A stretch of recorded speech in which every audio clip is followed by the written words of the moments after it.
It's my pleasure to welcome you to the session on managing Euro-Atlantic and Asia-Pacific security. This session, in essence, asks what the linkages between Euro-Atlantic and Asia-Pacific security are. Even before Russia's invasion of Ukraine, Europe was increasing its engagement in the Indo-Pacific, with several European countries, as well as the EU, issuing Indo-Pacific policy documents and increasing its presence in the region, including the Netherlands, which issued its own Indo-Pacific policy document in November 2020. Europe was concerned about what the deterioration of the rule of law in the Indo-Pacific would mean for its peace and prosperity. Now, with Russia's invasion of Ukraine, one question that has arisen is whether Asian countries similarly see developments in Europe as impacting the rule of law and the security and prosperity more generally. Now, before I introduce the speakers, some housekeeping matters. If you haven't already done so, please insert your name badge. And I see some of you still don't have your name badges inserted into the slot below the microphone. Please insert it with the chip facing down.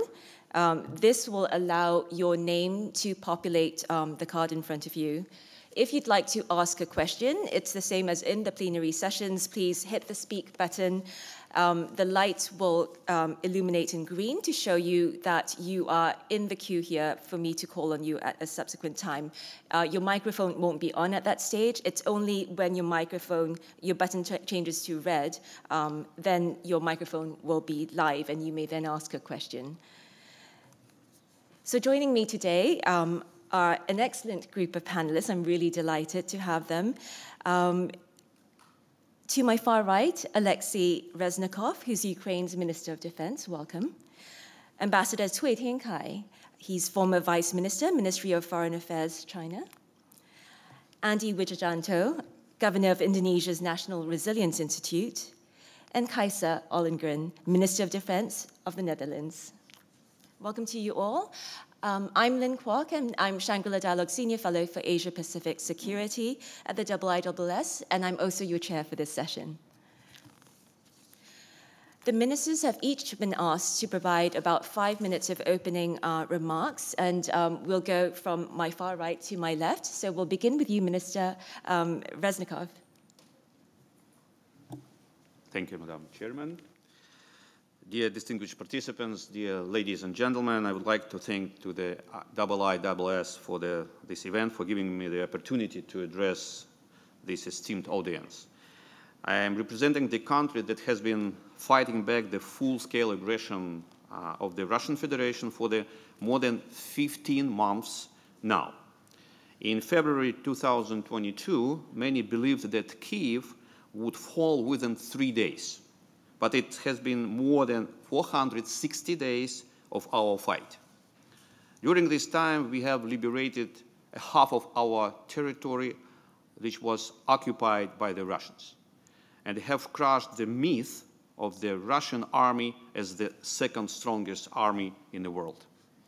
Our successful resistance was made possibly by mass heroism and resilience of the Ukrainian nation, the professionalism of the Ukrainian defense forces, and the unprecedented support of our friends. Bushmaster armored vehicles given by our Australian friends have played an important role in one operation. They treasure the support of Japan and the other partners in the Asia-Pacific that stand on the right side of history. I believe that this war and its results are important not just for Ukraine and Europe, but also for the whole world, including the Asia-Pacific region. For the region inhabited by billions, where great cultures coexist with the symbols of progress. For states like Singapore, where we are welcomed now. The nations of the region are forward-looking, focused on the future. Irresponsible behavior of the Kremlin, on the contrary, pushes us all back in the past. It makes the world weak, vulnerable, hungry, poor, and unstable. First, Russia's full-scale invasion has created the new reality. The UN mechanisms of their present form have proven their inefficiency. An arrest warrant has been issued for the Kremlin leader for the kidnapping of the thousands of Ukrainian children. And yet, his representative has the right of veto in international affairs in the UN Security Council. This is absurd. The OSCE has disappeared off map of security architecture. Russia's brutal attack revealed the limits of the resilience of such influential institutions as the EU and NATO. Global leaders have given Ukraine security guarantees in exchange for giving up the third largest nuclear arsenal in the world, I mean Budapest Memorandum, that didn't protect Ukraine from an attack of one of the guarantors. Second, the aggressor state has weaponized everything: energy, migrants, food, cyberspace, religious organizations, media, the routes of the free navigation. The Kremlin has also resorted to open nuclear blackmail, and it's undermining the basis of the non-proliferation of the nuclear weapons. I would like to underscore that Russia has been willfully attacking the freedom of navigation since before the full-scale invasion. Moscow has been blocking international marine waters to conduct military exercises.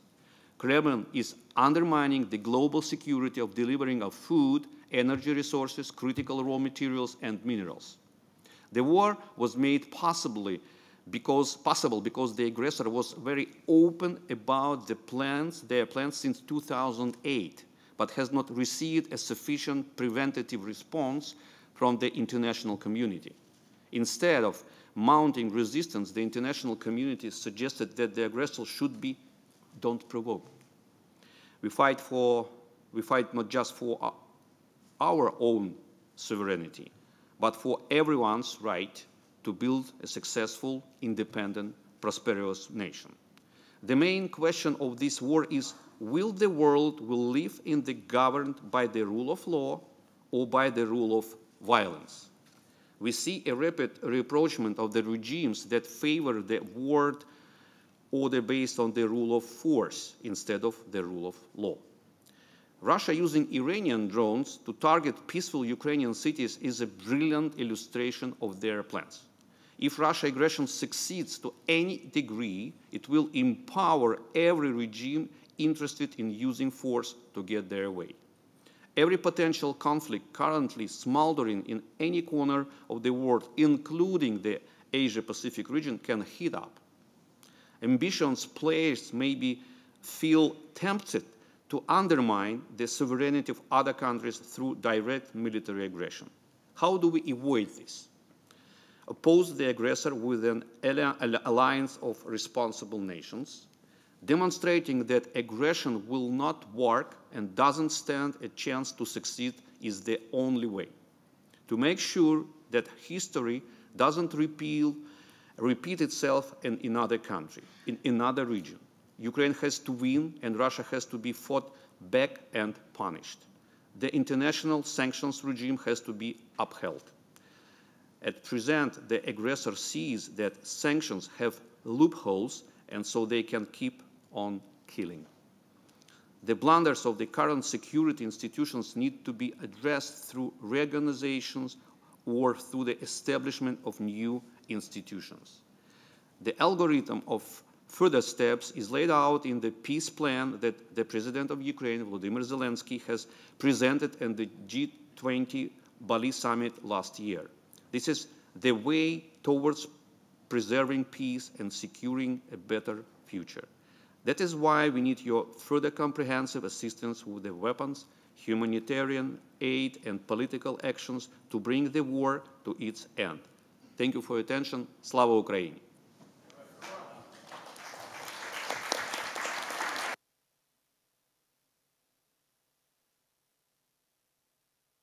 Thank you very much, Minister Reznikov. This morning, I'm not sure if you had a chance to listen to it, but the Indonesian Defense Minister in plenary proposed a peace plan which involved, first, a ceasefire in place, second, withdrawal of 15 kilometers from present positions to create a new demilitarized zone, third, deployment of a UN monitoring force, and fourth, a UN referendum in occupied territories. Is this a peace plan that the Indonesian Defense Minister discussed with you? And and second of all, is this a plan that Ukraine might be interested in taking up? I will try to be polite. But I'm a lawyer. You became a lawyer, you're always a lawyer. I'm not a diplomat. We didn't discuss this with Minister. It sounds like a Russian plan, not Indonesian plan. In my previous reincarnation, I was Vice Prime Minister and Minister of Reintegration of Temporarily Occupied Territories. I spent 2 years as a Deputy Head of Ukrainian delegation in Minsk process. We tried to communicate, to negotiate with the Russians at the table to complete Minsk agreement and Normandy format also. Twice a month, 10, 12 hours per day, I was in Minsk, in Belarus, and discussed with them. Results, full-scale invasion. We don't believe Russians at the table of negotiations before they will not go out of our country, before they will not deoccupy our territories till the borders, which was officially, internationally, legally recognized in 1991, including Crimea, including Lugansk and Donetsk. After that, with our partners at the table, we will be ready to discuss peaceful coexistence after the war. Reparation, international tribunal verdict, etc., etc. And we don't need this mediator, how it was suggested by this strange plan. Thank you. Certainly not a diplomat then. Thank you. Ambassador Tway, over to you. And you are a diplomat. Oh, yeah. Well, thank you very much, Madam Chair. And thank you, Minister, for your important speech. Maybe first of all, a word of congratulations to IISS for the 20th anniversary of the Shangri-La dialogue. I'm very honored to be here, sitting on the same panel with the distinguished Minister and Governor, and Madam Chair yourself. Let me try to make a few points within my time limits. We have the topic managing Euro-Atlantic and Asia-Pacific security. So the first thing I want to say is that in today's world, we are really interdependent. Despite all the growing divisions that are very worrisome, we're still living in a more or less globalized and interdependent world. So security situation in one region could have an unexpected impact on another region far away. Last year, I came here for the Shangri-La dialogue, and my friends in Singapore told me that the crisis in Ukraine was affecting the supply of chicken rice here in Singapore. This is a very good example how what is happening in one region could have an unexpected impact on the food supply in a region far away. So it tells us that we really have to adopt a new security concept, which is focused on common security, comprehensive security, cooperative security, and sustainable security. We really have to work together on the basis of mutual respect to build a community of nations for a shared future and hopefully a better future. This is the first point I want to make. Number two, the situation, the circumstances in Euro-Atlantic and in Asia-Pacific are in fact different. Maybe different approaches to security have been followed, and we are seeing different outcomes. So we have to think hard, what is the right approach in today's world to achieve common security, security for everybody? We are very saddened to see fighting going on and killing going on in Ukraine. Destruction continues. We have great sympathy for the people there. And before we started, the minister and I were having a conversation about how to distinguish the the sound of the thunder from the sound of missiles, which was very impressive indeed. So, therefore, I appreciate very much the efforts being made by our friends in the region, like our friends from Indonesia, and also I understand from South Africa. And we in China have also put forward our own position paper. Our purpose is not to impose any specific solution on the crisis, but to facilitate the process of peaceful negotiations and try to get a political solution to a very complex problem. Hopefully everybody could join us in these genuine efforts.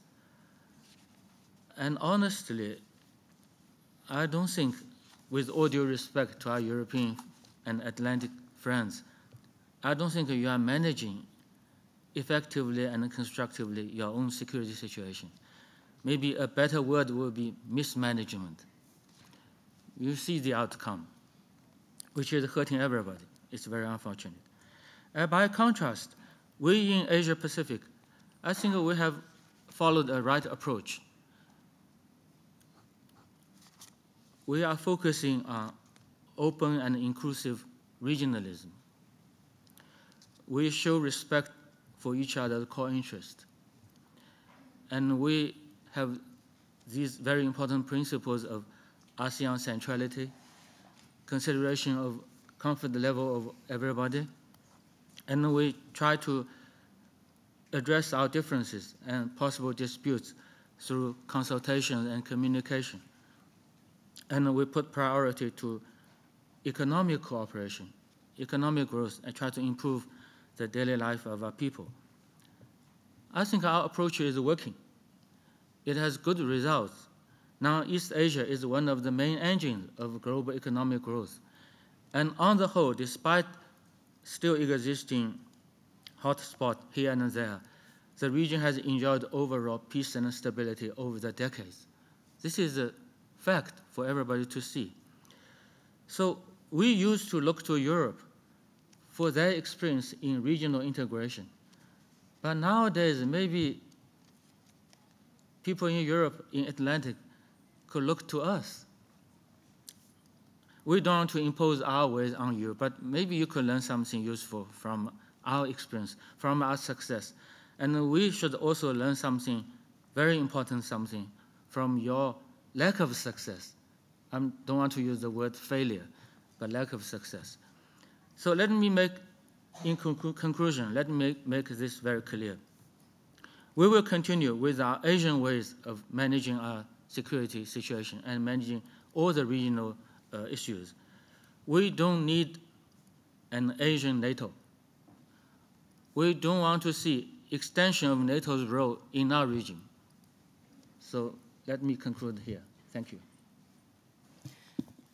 Thanks very much. I was very struck by your comment about the Asian success in managing its security situation, and perhaps Europe might be able to learn something from Asia. Do you see the dispute in the South China Sea as something perhaps that Europe might be able to learn from as well, or is that also a negative example in terms of is that something that we should be avoiding rather, or learning what not to do? Well, I think this is a very complex issue again, and it has a long, long history behind it. But I think so far, between China and other claimant countries, we have engaged in serious communication and negotiations. We already had the DOC, and we are now working on the COC. Hopefully we'll conclude it. So I think we will continue with this kind of approach. No country, no regional country wants to resort to force on this issue. And we will continue our search for political and diplomatic solution. So if others, if our European friends or if our American friends want to help us, you are most welcome. The best you can do is to refrain from interfering into our regional affairs. Leave it to ourselves. We know how to address it. So the best thing you can do for us is do nothing on that. Thank you. Yeah, So we certainly hope to be able to strike a code of conduct in the region on the South China Sea, because it's been 2 decades in the making. So it would be great if we could finally conclude that. Before I move on to Governor Widjajanto, I was wondering whether I could quickly return to Minister Reznikov again.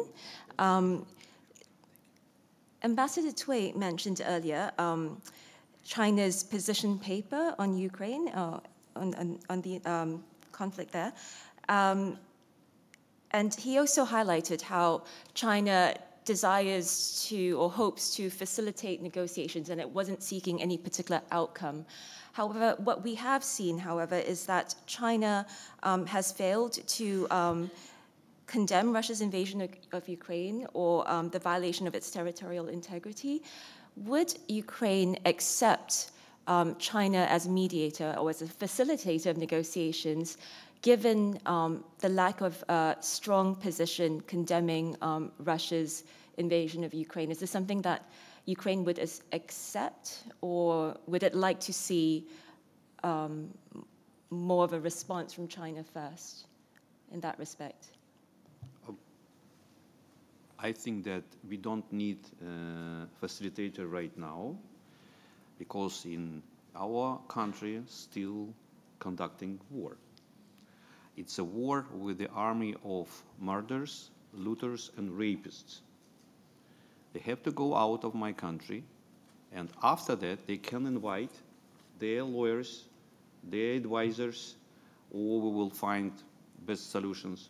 Maybe we will not need the facilitator, or maybe, but we will sit at the table together with our partners. Because, you know, I don't need facilitator. I'm a negotiator with a good experience, believe me. So if they will be ready to negotiate it, they will send the signal to us, because Russians are not ready. They have to withdraw their armed forces from our country. After that, we will need to facilitate somebody. Singapore is a good facilitator. This forum could be a good facilitator. Invite them. So in principle, if Russia were to leave your country, you would be accepting, though you might not need them, but you might be accepting of countries like Singapore or China as potential mediators. Just short metaphor. Sorry? Short metaphor or example. You're sitting at your house. Mm-hmm. In your kitchen was killed your grandma, and some rapist forces with your sister. And after that, somebody says, would you like to negotiate in your house?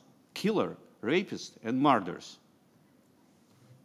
So you will not negotiate it in this moment with the rapists, killers, and murderers. The question was more, if Russia were to leave, would you in principle accept, say, China as mediator or another country as mediator? Then yes. We have a queue with a desire to facilitate our war.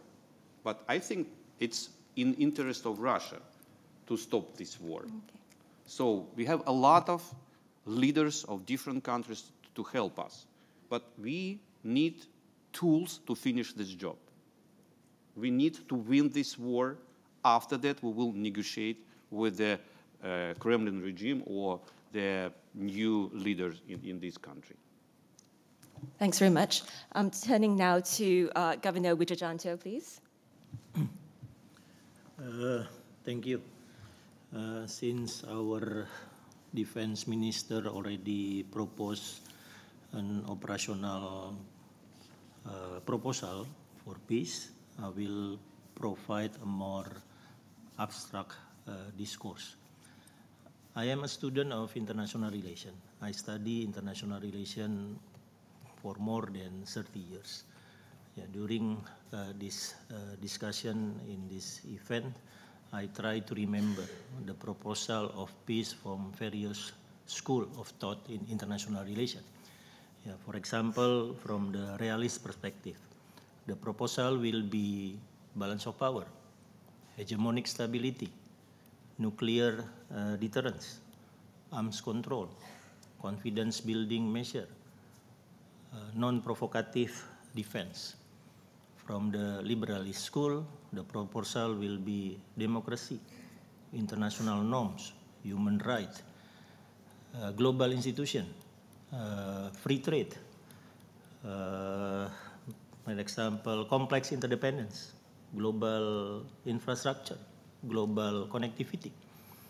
From the leftist, structuralist, constructivist perspective, the idea will be the redistribution of global wealth, South and South cooperation, creating global identity, deal with the problem of colonialism, and so on. These are proposals for peace, but yet we still witness the war in Ukraine. Yet we are now discussing the possibility of another hegemonic war between the rising power of China against the status quo of United States. We are in this table still confused what to do with the 70 years of international conflict in Myanmar. Yeah. Our biggest problem in Indonesia, when we design our economic development plan 20 years ago in our early step of democratization, we believe that the world will become globalized. We are going to enter one global market integration. We are going to see global connectivity. We are going to see one global infrastructure. Then suddenly, from I think 3 years from now, we discuss the terminology of strategic autonomy, I think from European Union. Last year, decoupling. This year, de-risking. Suddenly, we do not have the sense that we need global connectivity. We do not have a sense that we must build a global supply chain. We see so many mega projects on connectivity. We have Belt and Road Initiative, competing against Indo-Pacific Economic Framework. We have the Transatlantic Euro Transportation Corridor proposed by European Union, competing with the same corridor proposed by Russia, Turkey, and India. Suddenly, this mega project of connectivity disconnect the world. Now we are entering an era of global disconnectivity.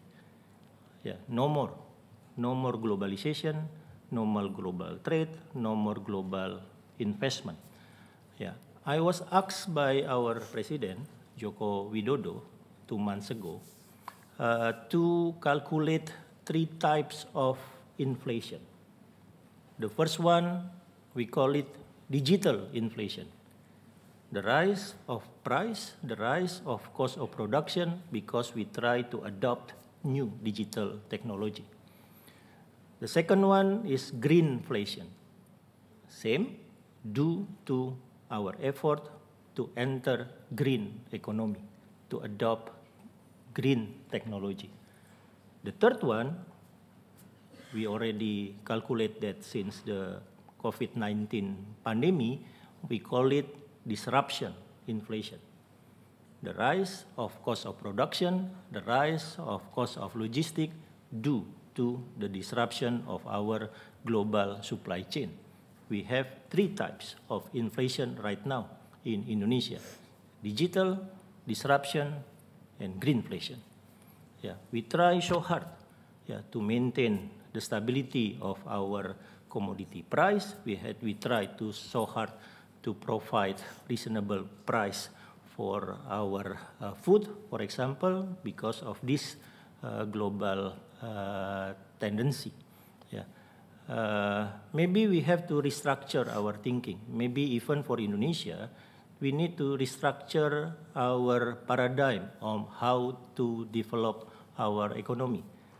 We are in Indonesia right now in the process of creating strategic planning for the next 25 years. It will start in 2025, will be completed in 2050.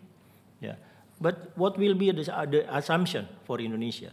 If, for example, you type world GDP 2050, you will see number 1, China, number 2, India, number 3, United States, number 4, Indonesia. But the assumption of that kind of growth for Indonesia to be number 4 in 2050 is global trade, global investment, global connectivity, infrastructure, global supply chain. Can we still use that kind of assumption to create our 25-year strategic planning? Or we in Indonesia need to be more realistic and say, no, we need to rely on mini grouping. So for example, just try to create a good economic relation for Indonesia with South Africa, with India, Indonesia, Brazil, and Argentina, for example. It will be sufficient for Indonesia to enter the electric vehicle ecosystem, for example, to develop, to make sure to maintain the stability of supply chain in terms of energy and food from South Africa, India, Brazil, and Argentina. So create a mini grouping, a mini lateralism. Forget about global infrastructure. Forget about global connectivity. If we enter that kind of era, then we do not need this kind of dialogue anymore. We do not need to sit together with 30, 40 countries anymore. We just need to focus to sit together less than 9, 5, 4 countries to discuss how really create a good connection. I hope we do not have to do that.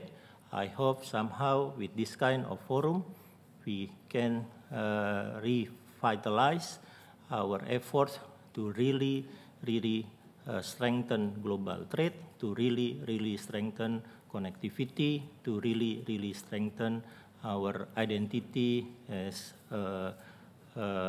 in terms of cosmopolitanism or globalization in our lifetime. I close with that.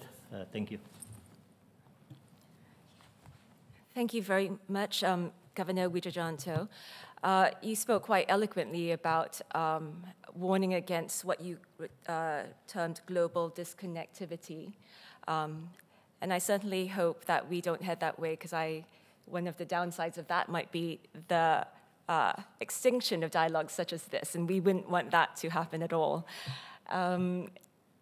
I just had a question. You talked about how we need to reinforce global trade, global connectivity, etc. But one thing that's also very global, or that's international, is the international rule of law.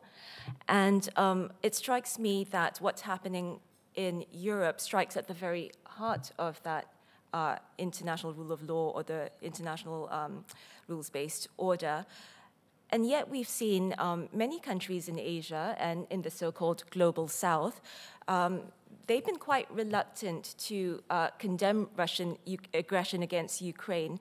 And many of them see the war as having no impact whatsoever, or some others, regard it as having impact, but that impact is limited mainly to its implications for food and energy prices.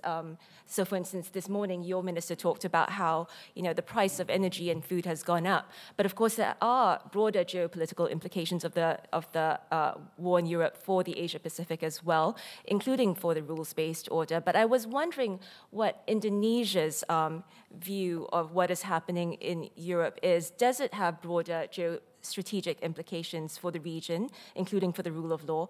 Or does Indonesia regard what's happening in Europe as quite separate and distinct from developments here?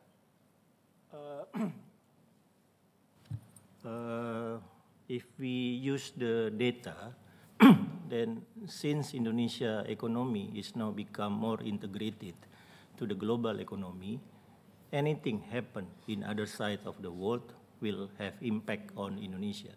Maybe 20 years ago, if Russia attacked Ukraine 20 years ago, there is no impact, no impact whatsoever to Indonesian economy.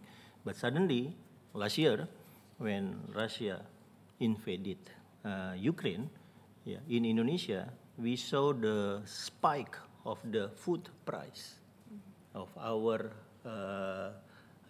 rice due to the rise of the fertilizer.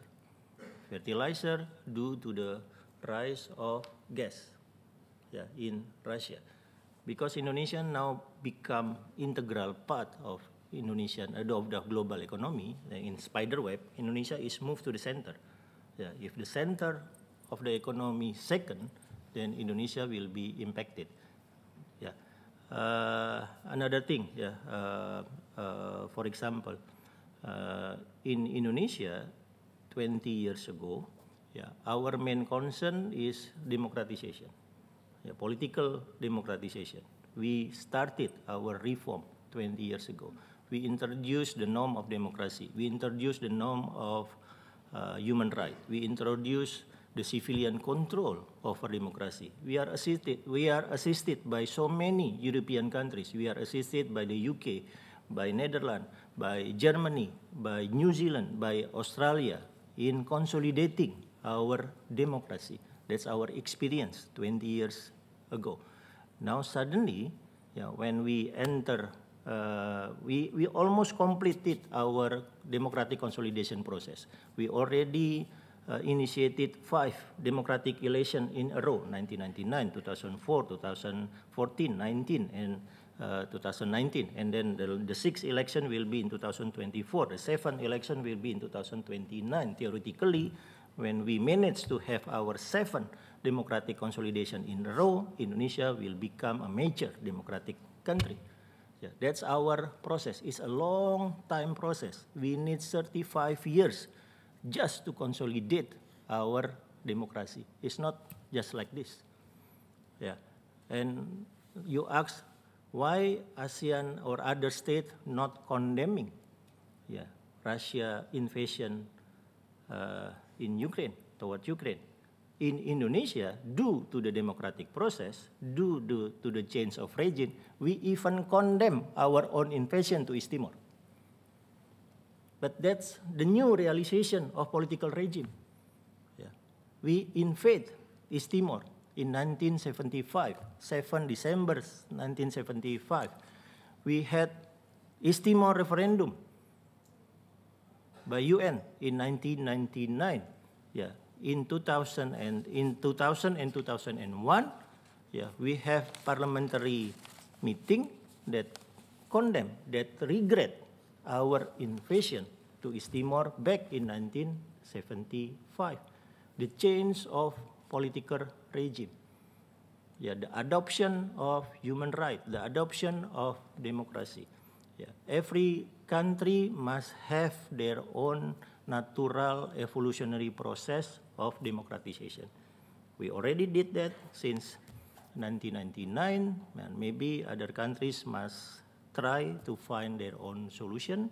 But if we succeed in our democratic consolidation, by the next 10 years, we, Indonesia, will become one of the major democracies in the world. Thank you. Moving to Minister Ollongren, please. Thank you very much, and let me start by thanking the IISS for the organizing of this event, Singapore, of course, for hosting it, because it's such an important dialogue that we can have here. And it's my second Shangri-La dialogue, and it's so good to see countries from all over the world represented here, engaged in this dialogue, because managing security, which you could call the topic on the table, it does not stop, it never stops at national borders. And I believe that Europe and Asia have a shared stake in each other's security. And I think that is something that we are talking about now. And we know, because we see it happening, that sovereignty and territorial integrity cannot be taken for granted. They are at stake. They need protection. And that is what we must discuss. And I think that in the past decades, we've seen a power shift, but it was mainly about economics and politics. And now we're witnessing a power shift again, or perhaps you could call it a rebalancing act of power, because the war waged by Russia in Ukraine is fought in Ukraine by Ukrainians, but the effects go far beyond Ukraine's borders. The enlargement of NATO, Finland already in, Sweden joining shortly, I trust, is a direct result of that. And the increase in defense spending, the Zeitenwende that the German Chancellor called it last year, is a direct result of it. And also the enhanced defense cooperation in Europe, where we now in the European Union have a strategic compass, which we're going to implement and which is going to lead to more security for the European Union and also more capabilities in the European Union, is a direct result of that. So it has had large effects. And I think that we're seeing it in this region as well, in a different way. But there are tensions, security tensions in this region. Arms spending is on the rise in this part of the world. And alliances are being formed, cooperations are developing. So I think it's extremely important that the Indo-Pacific and the European partners work together to uphold a world based on international law. And to be successful in such an endeavor, it's crucial to generate trust through consistent and transparent cooperation. And common interests are, of course, a very good starting point. And we can see more and more initiatives for cooperation between Europe and Asia. And the Netherlands is really highly committed to make a contribution to prevent conflict, to ensure stability within this region, and together with our European partners. And of course, you would expect from the Netherlands, being a country with a long-standing maritime tradition, having been a seafaring nation for more than 5 centuries, that an important focus area in our cooperation is maritime security, as the oceans are the arteries of the global economy. And the Indo-Pacific region is crucial. The seas need to be freely accessible to all. And free seas mean free trade. And infringement of that principle, that is protected more by international rules than by force, will affect trade flows between our region and your region, and between countries, and it's extremely harmful. So we will clearly demonstrate our commitment and continue to demonstrate our commitment also by what we're currently planning to deploy a vessel to the Indo-Pacific next year. So a need for further cooperation, enhanced cooperation, in addition to maritime security, we need it in other areas like cybersecurity, hybrid threats, economic resilience. They all require our attention. And I'd like to state just one example of where we have been working on that. This year we had a conference in The Hague that we had prepared together with the Republic of Korea on artificial intelligence in the military domain. It's an extremely important topic. Technology is developing very fast, and we need to discuss this. And we need to discuss it with as many countries as possible. And many countries from this region were represented in The Hague to have just that debate. So that was an important moment, and I'm glad that Korea has taken it up, and we will continue it. We need to strengthen resilience through capacity building and to create shared understanding of what responsible behavior is.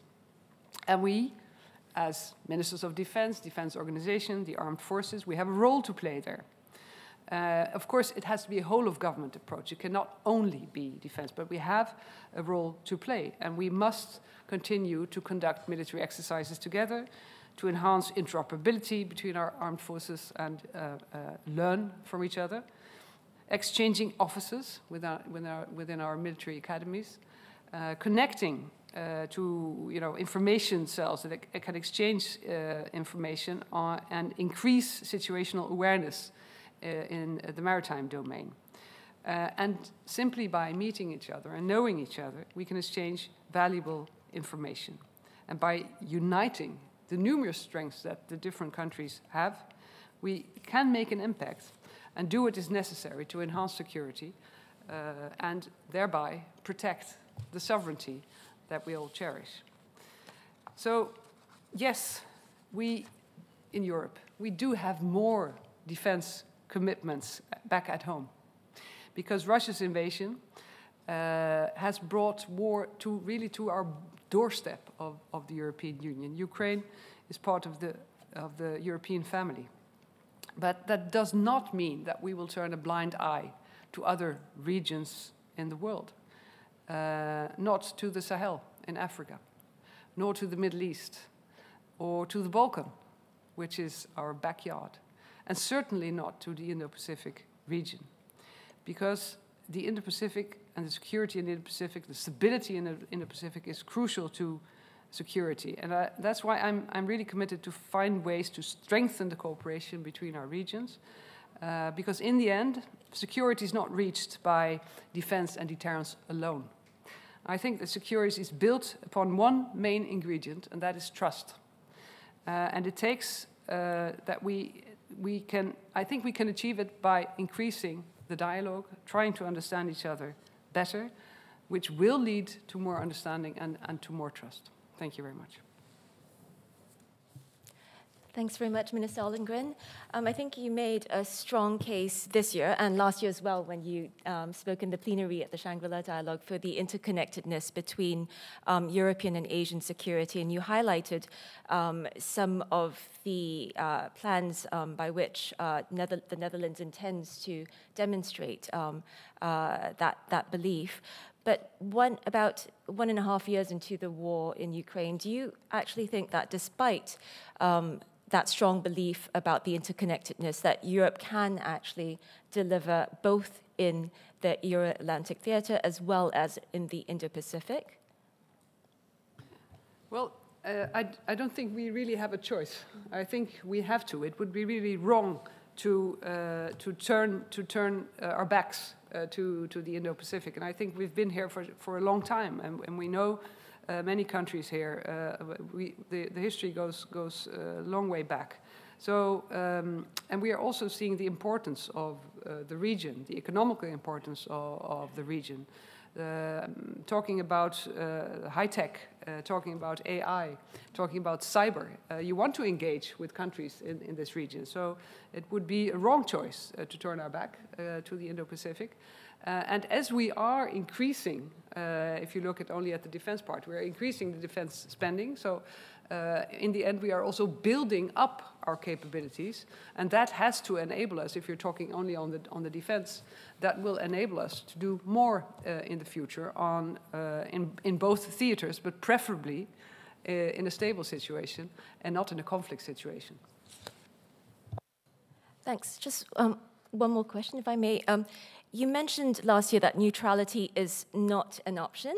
You said no one wishes to see similar aggression beyond Europe in the Indo-Pacific.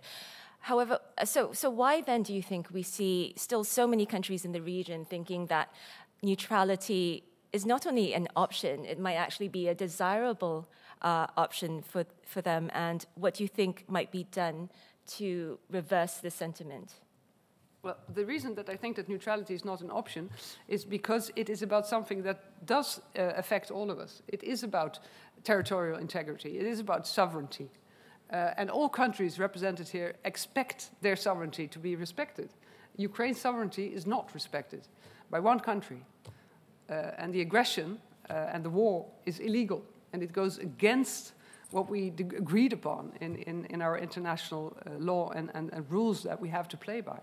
So that's why I said that neutrality is not really an option. I do understand that some countries feel that perhaps not even that they are neutral, but that they are non-aligned. They have a tradition of non-alignment.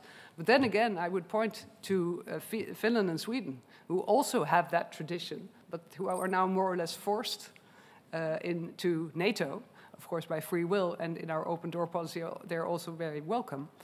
But you can come in a situation where you are forced to take a decision that previously you could not take. So I would like to stress that again, as I did last year. I feel neutrality is not an option facing an aggressor and facing the breach of stability by breaching national sovereignty and territorial integrity. Thank you very much.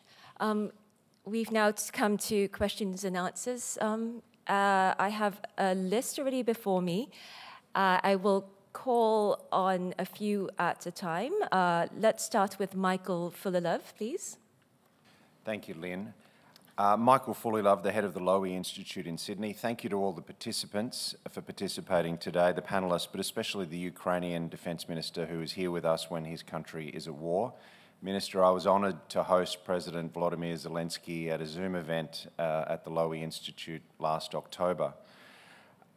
The Russian invasion of Ukraine was brutal and unprovoked, as Secretary Austin said. It was a clear violation of territorial integrity and sovereignty, and I know how important those concepts are to the PRC in particular. But the invasion was also disastrous for Russia. It was meant to signal Russian strength, but instead it has telegraphed Russian weakness, and it has exposed the weakness of the Russian military and the weakness of Russian strategic decision-making. It's also quickened the connections between the opponents of force, and we see that whether it's in the visit of the Japanese Prime Minister to Kyiv or the Finnish Prime Minister to Sydney, or indeed the enlargement of NATO, which was described earlier today by the Swedish Defence Minister as the mother of all unintended consequences. So my question to the panel is, what do the events of the past 500 days tell us about the risks of revisionism for the revisionists? What are the dangers for a great power when it becomes overconfident and seeks to bully its neighbours, let alone invade its neighbours? Thank you.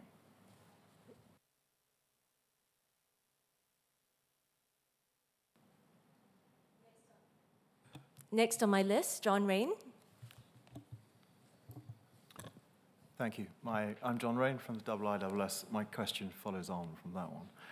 Two themes that have been prevalent, both in discussions over the last couple of days, but also in the defence upgrades and improvements in the West, are deterrence and resilience. And these are two areas in which, Mr. Reznikov, you have unique experience. So my question is, why did resistance in Ukraine to Russian aggression succeed? And why has deterrence of Russia failed?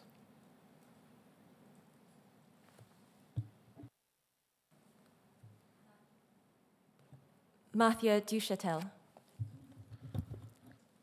Thank you, Lynn. A question to Minister Reznikov. You mentioned closing sanctions loopholes. I'm wondering, what are the worst loopholes problems in your opinion, and which concrete actions do you suggest to combat sanctions evasion? And what would have the greatest impact to increase the efficiency of sanctions in undermining the Russian arms production capacity?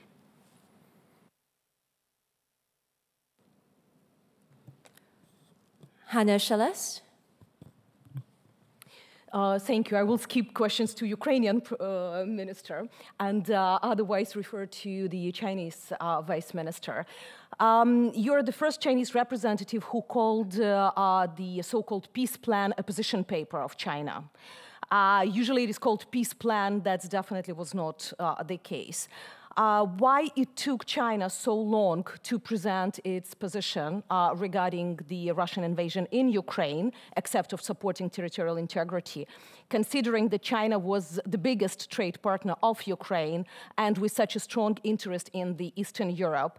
However, it took 1 year and not that strong positions as we expected from China, especially in terms of the nuclear security, where China is a responsible power and Russia is not. Perhaps we'll stop there and for the moment and have the panelists respond to the questions directed at them first. Who will start?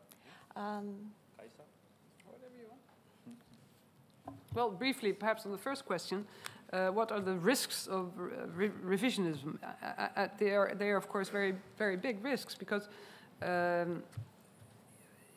think what we're looking at is an authoritarian regime led by one man who has an imperialistic dream. But it's just that, really. It's a dream. It's not something that is real. Of course, if you look at the history of Russia, there are all different moments in time when the country had a certain size, but that is true for all of us. And that doesn't give you that is not an invitation to try to restore what was at some point in time. On the contrary, because we have decided upon borders and about recognition of borders internationally, abiding by international rules. So the risks of revisionism are very big, and I think we must be grateful to Ukraine for resisting at the very beginning of this war the way they did, leading to the failure of achieving a result directly. Of course, bringing us the war that we're in, Ukraine is in now for a very long time, more than a year. But it's extremely important, and it's really what is motivating many countries, amongst them the Netherlands, to support Ukraine and to continue to resist this aggression. So, and we must learn from that. It's always important to learn from history. And we must learn from that, and we must make sure that other countries don't seek to do the same, which is why Russia must fail. Okay, allow me to use Indonesian experience. We were revisionist state twice. We attacked Malaysia, 1962. We attacked East Timor, 1975. And there was regime change. 65. Old order become new order. 97. The new order become a more democratic reformation regime.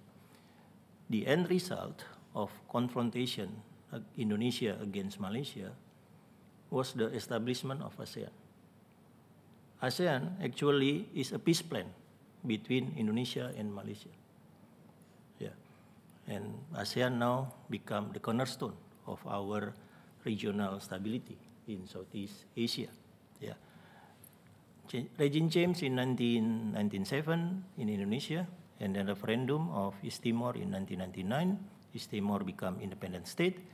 We move on, and now East Timor is one of our strategic partners. Last year, we invite East Timor as a member of ASEAN. December last year, we managed to create a special economic zone between East Timor and Indonesia. The peace process is there. East Timor call us now big brother because we continue our dialogue. Yeah. We recognize our pattern of enmity with Malaysia. We recognize our pattern of enmity with East Timor. We also recognize our pattern of historical enmity with Netherlands. We are under Dutch colonialization for 350 years. Yeah. Last year, I visited Den Haag, and we learned that Netherlands and Indonesia sat together to rewrite the history book of colonialization. Yeah. We are invaded by Japan in 1942, 1945. Japan is now our biggest economic partner. Japan is now our biggest economic trading partner. Yeah. We recognize the pattern of enmity. Yeah. We try to do something not to be trapped on this cyclist pattern of enmity. As Pak Prabowo, our Ministry of Defense mentioned, yeah, we try to interact, we try to engage, we try to collaborate, we try to seek form of cooperation in any sectors. Yeah. In East Timor, very, very difficult. Yeah. As revisionist state, we are all the blame was in Indonesia. So what we did between Indonesia and East Timor, we created a kind of committee for human rights violation, for gross human rights coalition. Inside that committee, together, military general from Indonesia, military general from East Timor. We sat together for 10 years to discuss the gross violation of human rights conducted by Indonesian military in East Timor. Finally discussed and then decided to be completed in 2009. But the process is not easy. The process is very, very hard. Yeah. There is more example that we can exercise, yeah, to make sure that the peace process will still be there even for Russia and Ukraine. Thank you. Thank you very much for the point that perhaps something constructive or good can emerge from the ashes of revisionist actions and powers. Ambassador Tui. Thank you. Thank you. Well, let me try to respond to some of the points made, but very briefly. First of all, we put forward a position paper on the Ukraine crisis. A position paper is not the same as a peace plan.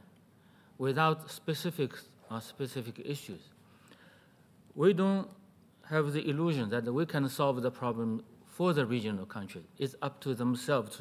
But as a friend, we see ourselves as a friend to all the regional people. We want to be of some help. That's why we put forward some ideas to show what we are thinking about, what is our goal, and if possible, can we work on that as a good basis. So that's why we put forward 12 items. The very first one is respect of sovereignty. This has been our position all along. We have been very consistent to stand for respect for sovereignty and territorial integrity of all countries, including ourselves. I told my American friends, we made the same points to you on Iraq, on Libya, on Syria, of course on Ukraine. And you didn't listen to us. Now you are using my talking points. It's very ironic. But we stand for respect for sovereignty and territorial integrity all along. We have a very good track record. But we continue to cover a lot of other things, how to stop the fighting and protecting of the civilians and safety and security of a nuclear power plant, shipment of food export, and including post-conflict reconstruction of the country. So we are trying to provide some ideas, not as the final solution, but as something, as a starting point. Hopefully we could build and broaden consensus. So eventually we will reach some solution that will be acceptable to everybody. We will continue to work on that, and we will continue to coordinate and communicate with our friends and partners. Our president has been talking to most of the global leaders, including his recent call to the president of Ukraine. And our special envoy has just concluded his visit to Ukraine, to Poland, to France, to Germany, to European Union, and to Russia. So this is my first point. Then about the so-called revisionism, it's also quite ironic. Who is challenging and changing the post-Second World War international order? Who are undermining the very purposes and principles of the United Nations Charter? I wonder if people still remember the very first sentence of the UN Charter. We, the peoples of the United Nations, determined to save succeeding generations from the scourge of war, which twice in our lifetime has brought untold suffering to mankind. You see, this year would mark the 78th anniversary of the UN. Maybe we have been enjoying global peace for too long. Some people have forgotten at what cost we won peace at the end of the Second World War. So some people are so enthusiastic about the continuation of armed conflicts here and there, and there's a clear attempt to start something similar to the Ukraine situation in our region. This is very dangerous. And honestly, if everybody is bringing airplanes, tanks, missiles, drones to the house, nobody is bringing fire extinguisher and good ideas for peace, then the fighting will continue forever. And who will be suffering? So a lot of fundamental challenges, a lot of basic principles of international law and UN Charter are being challenged by some of the powers. And very interestingly, they even change the name of our region from Asia-Pacific into Indo-Pacific. So who are the biggest revisionists? Thank you.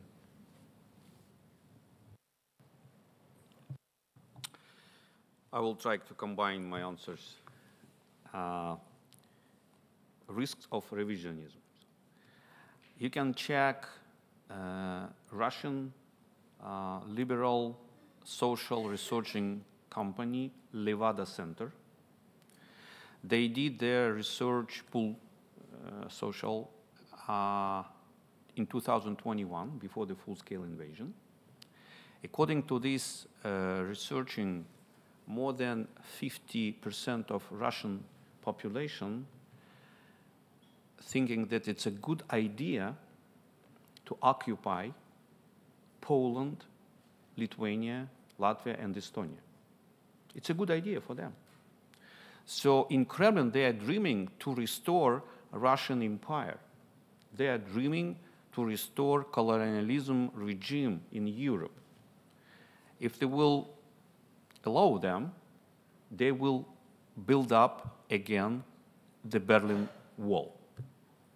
And we will divide Germany, as it was done after the Second World War. That risk I see. And that's why we will not accept the doctrine, might is right. That's why it's not acceptable for us. And why we are so successful or efficient in this war? I think the answer is misunderstanding or misestimation of Russia and Ukraine. That's why a lot of capitals were sure that we will fall within 3 days, because it was perception that it will be clash between big Soviet army and small Soviet army. So in this scenario, certainly big Soviet army will prevail. But Ukraine armed forces is not small Soviet army. Especially after 2014, when this war was started by occupation of Crimea and Lugansk and Donetsk. We called it hybrid war, so-called green man and something else and things. But we changed during 8 years of this hybrid war. We have colonels, majors, sergeants, generals without experience to serving in Soviet army. We absolutely with the liberate values, and we will, if you will choose between two values, security and freedom, Ukrainian will choose freedom instead of security. That's why we are fighting for our values, for our country, because we will not cede of our territories for the unsecure life or for the new neocolonialism regime in our country. And I think that's the main answer. The second, sure, we got serious support from our partners. For example, I call it Rammstein Club. More than 54 countries is a member of this Rammstein. It's more than NATO allies. And we really feeling this support. And as my colleagues, ministers Kajsa, Minister Paul, Ben, Lloyd, and others, saying us, we will stand with you as long as it takes. It's very, very important. About the sanctions, about the, yes, I call it like loopholes. Because if you will see that Russians produce cruise missiles, ballistic missiles, less than they did it before the full-scale invasion. Because they have no details, they have no spare parts, so it means that sanctions is working, but not efficient and successfully in full understanding of this matter. My idea maybe we have to set up a special agency, international body, Like you know, probably it was made decision to set up a register of atrocity in Ukraine. It's an international body, will be in The Hague. And I think that we can set up some kind of sanctions agency who will control, checking the situation, how they finding the path, where are there some kind of lack or lacuna in legislation or of the national law. And probably it will be more successful. Thank you.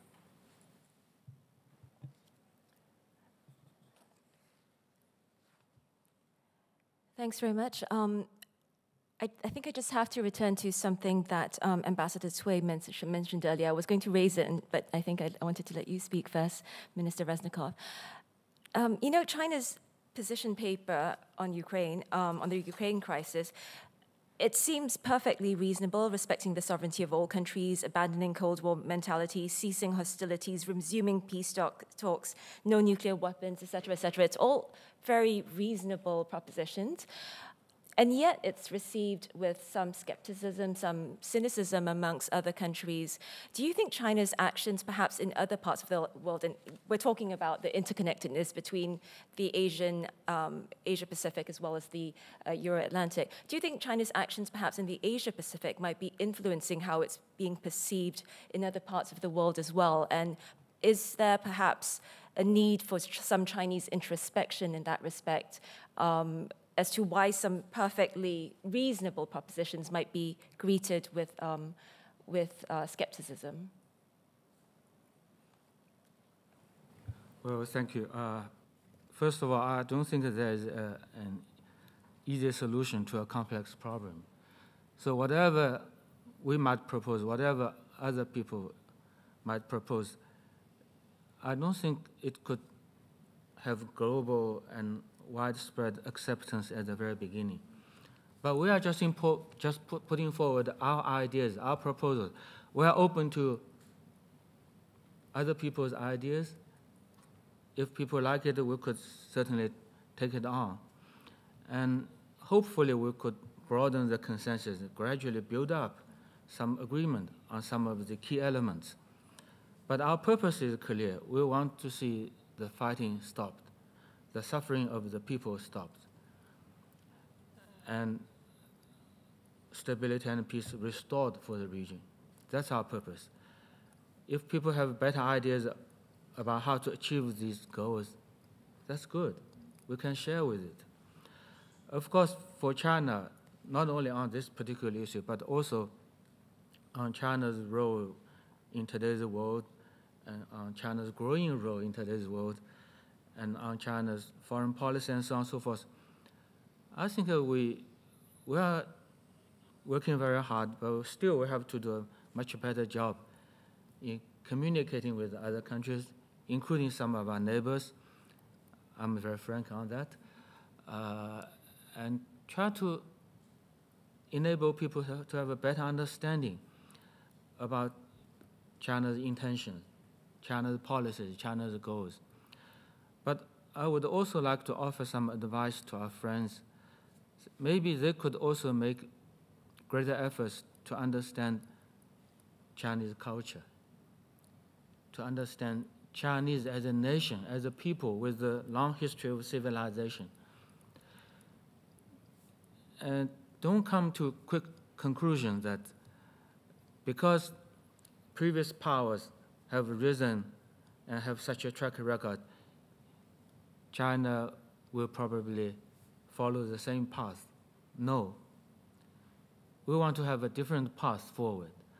We want to have what we call Chinese way of modernization, Chinese path to modernization. And we will always stand for peace, for harmony in the world. So hopefully there will be mutual efforts to have a better understanding of our policy, our intentions, including on this particular issue. Thank you. I'll turn now to questions from the floor, starting with Yevgenia Gaber.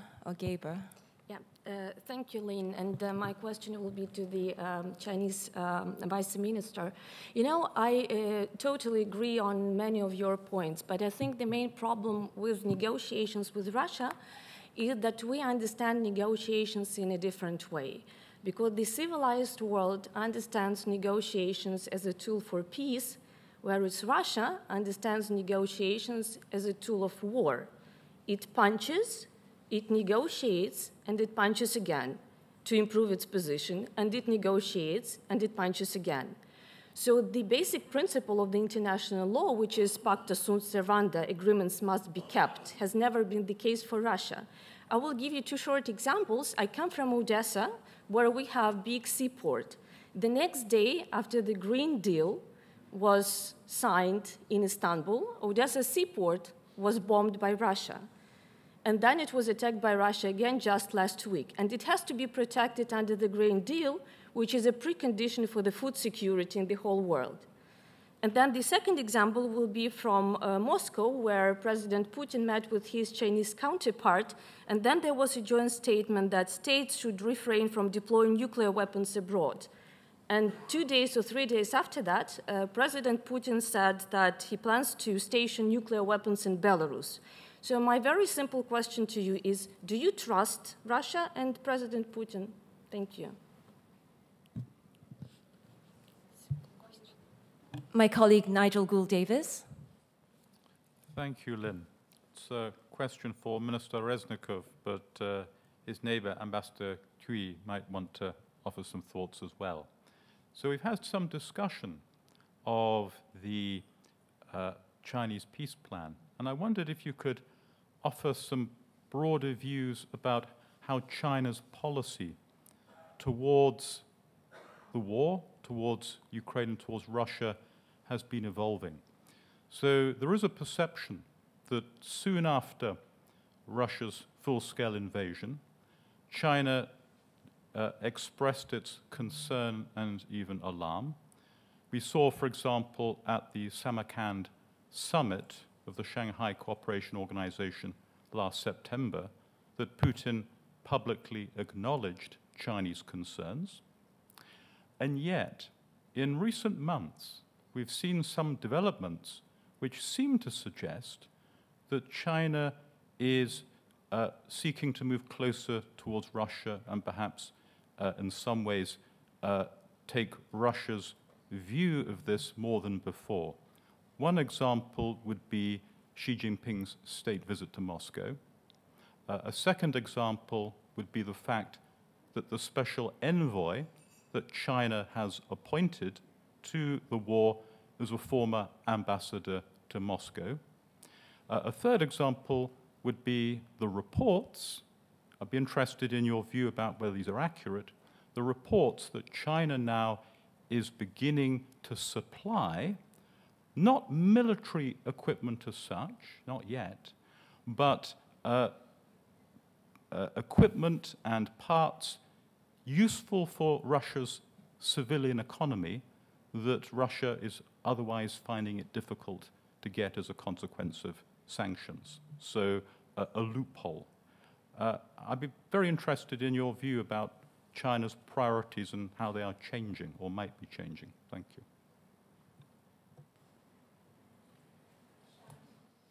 Ishan Taru, please. Yes, thank you, Lynn. My question is also for Ambassador Cui. Foreign policy practitioners and diplomats in virtually every capital in the world have watched what Russia has experienced since launching its invasion, full-scale invasion last year, and drawn certain conclusions about the consequences of what Russia has unleashed. I'm curious, from your perspective, in Beijing, what are some of the strategic lessons that Chinese officials have drawn from seeing what Russia has experienced since launching this war? And if you could share some insight on that end. And if I could tack on just a quick other question, you invoked the Asian way of doing things in your opening remarks.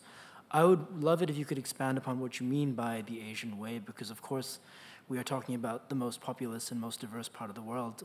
I don't know if there's a uniform Asian way. Thank you. Bonnie Glaser. Thank you, Lynn. I apologize for piling on, Ambassador Cui, but my question is for you as well. Nigel referenced Xi Jinping's trip to Moscow, and it really captured many people's attention as Xi Jinping departed and said farewell to Vladimir Putin, and he referred to the changes unseen in a century, and then he said, and we are driving these changes together. And I'd be so interested in hearing your interpretation of what Xi Jinping has in mind and what these changes are that Vladimir Putin and Xi Jinping are driving together. Thank you.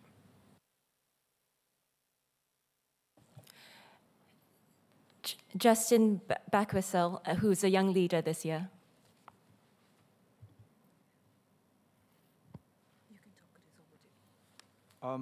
My question for the Philippines is, the esteemed speaker from China, you mentioned that perhaps Europeans could learn from lessons from ASEAN centrality in addressing disputes with consultation. Now, this is a point of contention right now in the region because the Philippines is one of the countries that is dissatisfied with the way we have resolved, for example, territorial disputes in the South China Sea. So perhaps maybe the Asians in this room could also reflect what can we do better in this region to give each other strategic reassurances and also avoid conflict. And I'd like to end by saying that China recently warned the Philippines not to further invite U.S. presence with the Enhanced Defense Cooperation Agreement. And it warned that external powers should not intervene. And I can't help but think, isn't that the same argument that Russia used against Ukraine? Thank you. I think we'll have to stop there in terms of questions, and I'll turn to the panel to respond. I don't believe there were any questions directed at Governor Widjajanto, but I think Minister Ollongren would like to make a few remarks, and then we'll go this way down. Thank you. Just because this is going to be the final round, just a few remarks, perhaps also responding to some things that the panelists have also said. That the question is how to manage security. I think it was my first sentence. We're talking about managing security. And there was a suggestion by the ambassador that Europe has not succeeded in managing its security very well because of the war in Ukraine. Of course, I understand that. There is a war in Ukraine.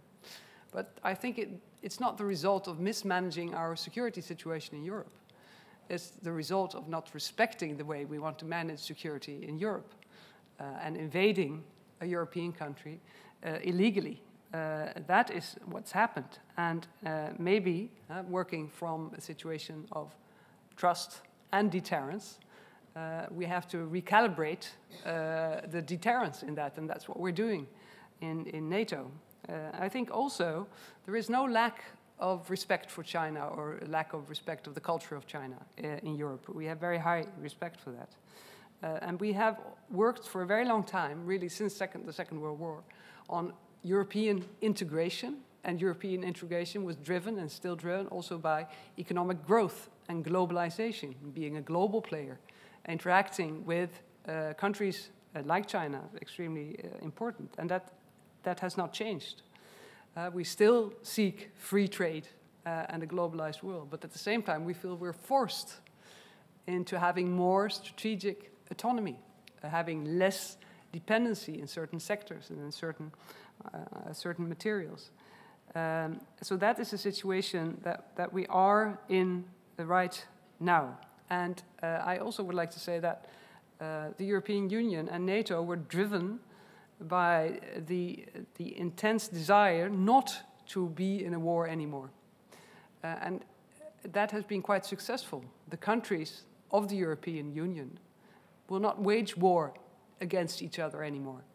Exactly as my neighbor here said, the Netherlands and Germany, we are each other's best allies. We're very much integrated. Even our armed forces are integrated. So that's a big success.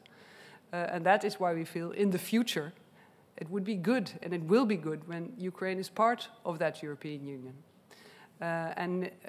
Ukraine is already a very important partner to NATO, and increasingly so because of this war.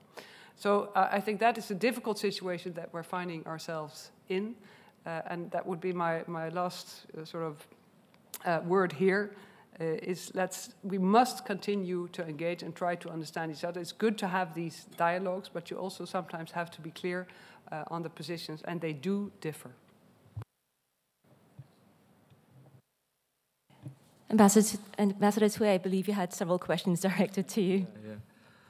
Well, I'm sorry, I don't think I should use all the time. It's not fair for other panelists, but let me try.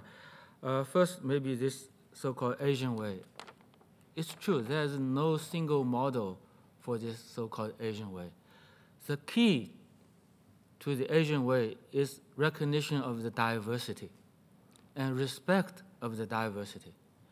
So all countries could decide on their own affairs according to their own circumstances. They don't have to follow the instructions by others, and no one has the right to impose its will on others. That's the Asian way. So it's rather open, it's diversified. There's no single solution to all the problems. That's my understanding of the Asian way. About our relations with Russia, I don't think it will help us if we try to cut off the history. Just look at these days or these weeks or even these couple of years. There's a long history behind everything, but especially a long history behind our relations with Russia and the former Soviet Union. And in earlier decades, the Tsar of Russia. I myself, after high school, I spent more than 5 years along the Chinese-Soviet border doing farm work. Across the river was a large piece of land the Tsar took from China in the Qing dynasty. So don't try to tell me that part of history. I have personal experience. Maybe I know better than some of you. But over the decades, we had a very complex relationship with Russia. Sometimes it was very tense. We even had border clashes with Soviet Union in the 1960s and 70s. But when the former Soviet Union collapsed at the beginning of the 1990s, we did not take advantage to have a revenge or try to take back all the land taken from us by the Tsar. Although we still believe all these treaties were imposed on China, they were unfair treaties. But we believe that the two countries have long-term common interests. It will serve the best interests of both people if we could stabilize and normalize relations between us. That's why we normalize our relation with Russia, the Federation of Russia, very soon. And for that matter, we recognize the sovereignty of all the former Soviet republics in a matter of few days. We recognize their sovereignty. We established full diplomatic relations with all these countries, including Ukraine. Of course, Ukraine is somehow different because you have been member of the United Nations from the very early years. But still, we recognize the sovereignty of all these former Soviet republics, and we have very good relations with them. So, since then, our relation with Russia has been stable and mutually beneficial. We have a long, long border with Russia, over 4,000 kilometers. Now it's tranquil, it's peaceful, it's stable. What get across the border was goods and services, trade and so on, and tourists maybe, not guns and fires.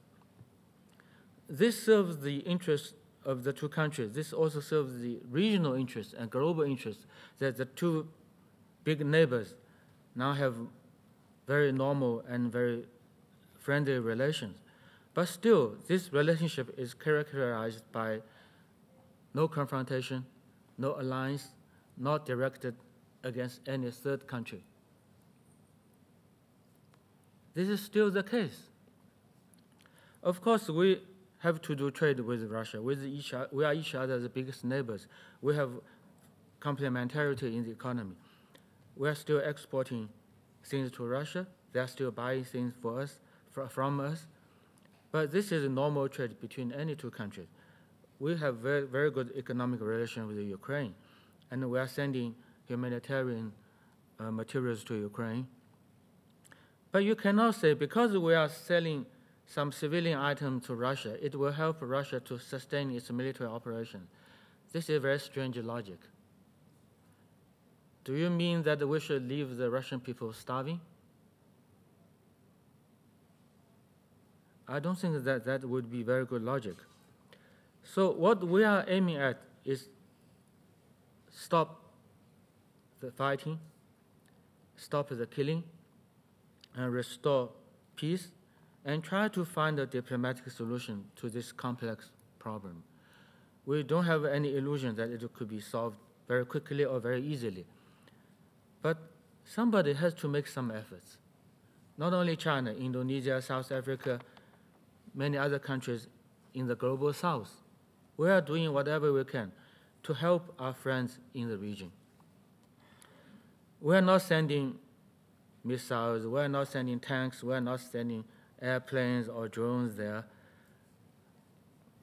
So why somebody are focusing on us?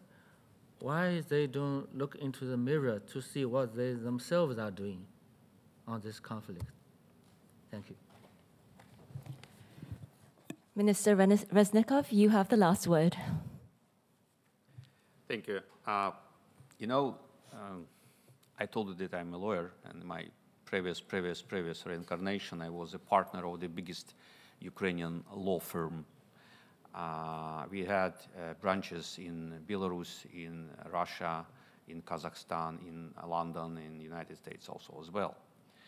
And I was a head of ADR, Alternative Dispute Resolutions Practice. And probably one of the main rules for the negotiator or mediator or facilitator, you have to identify and recognize the main interest of sides of the conflict. And if you will see the interest of Russia in so-called special military operation, their interest to stop Ukrainian NATO inspiration, denationalization, demilitarization, de-Ukrainization of our country. It's their interest. Our interest to live in a freedom, in a prosperity, to build a normal European peaceful country. If somebody asks us to sit at the table, check their interest, to weed out Ukrainians from the land, to stop our right to join to the allies like EU, like NATO countries. Because NATO is not a military allies, it's a political allies, economical allies. We would like to live with our neighbors as we want. So if somebody wants to be our facilitator or mediator, ask them. They change their interest. They are ready to stop killing us, bombing us, shelling us, to send to Ukraine cruise missiles, ballistic missiles against civilian population, not against the military objects. They tried this winter to stop water supply, heating supply, electricity supply, energy supply to our university, kindergartens, hospitals, and other residential houses. And may I make some kind of so-called question, Ambassador? As I was told, maybe it's a story tale, that when was Soviet Union and China, two leaders, Mao Zedong and Stalin, met and signed some contract or agreement about the cooperation between two countries. As I was told, pardon me if I'm not right, that in China language you have the word brother in equal meaning. You have oldest brother and youngest brother. Yeah, right. And it was decided that Soviet Union is the oldest brother, and China is the youngest brother. My perception is, after the serious meeting in Moscow, when your leader was in Moscow, you also signed new agreement with Russia. is it true that China became oldest brother and Russia became youngest brother? Could you say to your youngest brother to stop killing Ukrainians, please? Thank you.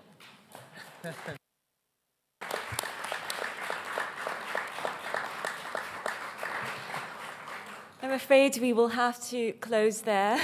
With all my respect. No. Can I give you some private answer? Or maybe I use just 1 minute. Sure. I really admire your knowledge of history. It was true that that's exactly the reason why Chairman Mao split with the former Soviet Union. Somebody has something to do with Ukraine, Mr. Khrushchev. We don't like this idea that the Soviet Union was the elder brother, we are a younger brother. Me too. Of course, we will not do the same to today's Russia. We are not imposing our ideas on Russia. They are a sovereign state, whatever you believe. They are a sovereign. We are not imposing our ideas on Russia as if we are the elder brother. No, this is not our tradition. Thank you. Thank you. Well, thank you, the both of you, as well as the rest of the panelists. I'd like to thank everyone in this room for their interest and attention on these important topics. Thank you, my panelists, Minister Ollongren, Governor Widjajanto, Ambassador Cui, Minister Reznikov. Thank you, everyone. It was a pleasure to be with you this evening. Enjoy the rest of your evening and tomorrow as well.